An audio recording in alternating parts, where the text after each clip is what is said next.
This is Moshe, the Electric Israeli. Thank you for joining my channel. If you are new, please subscribe and help me change the world one electric car at a time.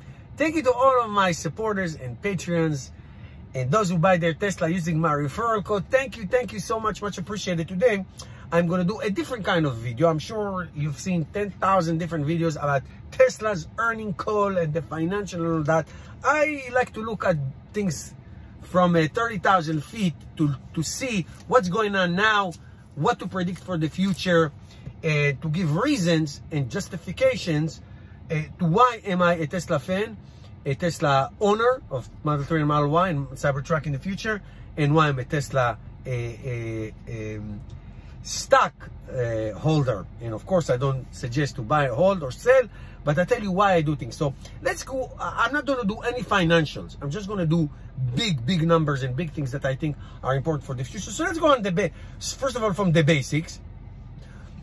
Tesla delivered a total of 184,877 cars in Q1, which is record ever for any quarter, let alone Q1. So that tells you a lot about what Tesla is going to do, what it is doing, which is 109% increase from last year. Tesla Model S and X 2030 minus 83%. Of course, there's a reason for that. And Tesla 3 and Y 182,847, which is an increase of 140% year over year. Now, it is Q1. Usually it's the slowest Q for everybody. And yet they broke all the record. What is the trajectory? So let's take a look at capacity. That's interesting. So the capacity of the Fremont factory in California is 100,000 cars. 100,000 Tesla Model X and S and X. 500,000 3 and Y. China, 450,000 of 3 and Y. Well, if you do basic math, that's more than 1 million. Is that what they're going to produce and deliver this year? I say, why not? I know that they promise a 50% increase. I say, who knows? I think they have the ability to actually reach 1 million. Now, the factory in Berlin and Texas are still in construction. We're going to see some photos in a minute. But I can tell you, we will see what's their capacity. But I can tell you, the 2 and the 3 million, target is not far off. Is not far off. Now, interestingly enough, but not surprising, Tesla is now recommitting to 100,000 S and X, the Tesla flagship cars. That's where they started, in production of 2,500 S and X's per year. I'm sorry, I take it back. Per week. Per year, my toches. Per week. And they are intending to sell as many, and there's great demand. And even though the refresh, different powertrain, tri-motor, and all that, the cost is less and the margins are high, and that's why it's important.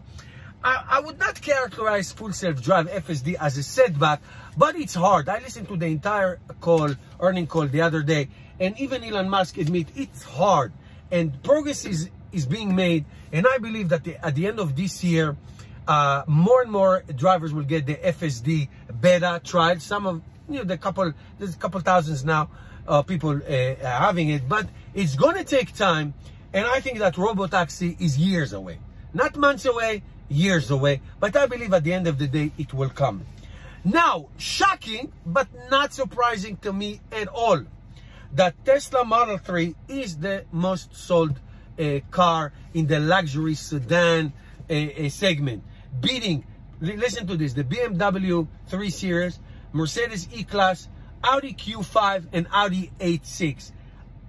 Tesla sold 0 Model 3 in 2017, and now it's number one, 120,000. I will not be surprised if they're going to outsell these brands combined not too long from now. And the Model Y, which Elon Musk said will be the most sold car in the world of any segment. The most. Model Y. I will not be surprised. I love my Tesla Model Y. Okay, let's move to a little bit of energy. Energy is very interesting. I have to say it's very interesting because we all heard about, and I have two friends of mine that are buying that actually order a solar glass roof. One of them is canceled and the other one is going to keep it. They're having trouble with building roofs. Listen, making cars is difficult. Making battery cars is difficult. Making batteries in general is challenging. Raw materials and all that.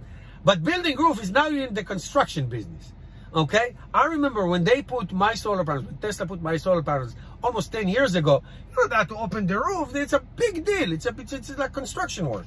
So they found a lot of rotten rafters and basically they had to rebuild the whole roof from scratch. So the price went 50 to 100% more. So some people canceled, some people realized that their roof is falling apart.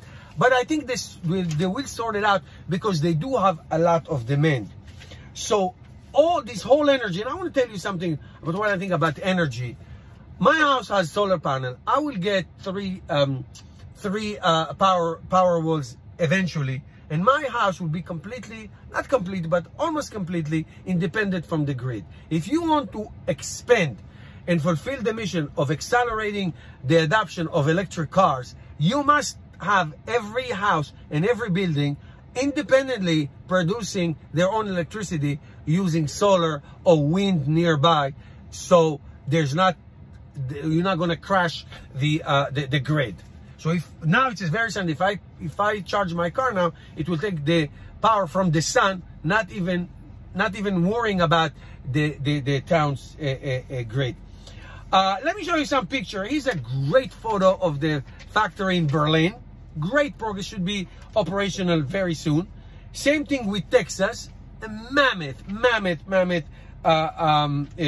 factory. From the outside and from the inside, equipment are being installed.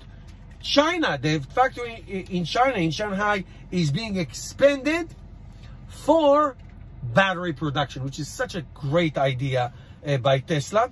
And of course, the all-anticipated semi-trailer. So hopefully, semi-trailer, roadster, Cybertruck will come online soon.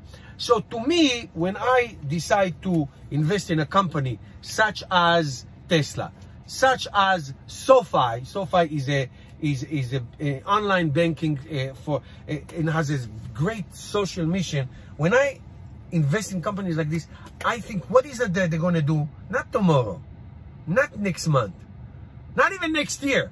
What are they going to do in 5 years, in 10 years? Are they going to be disrupting an industry?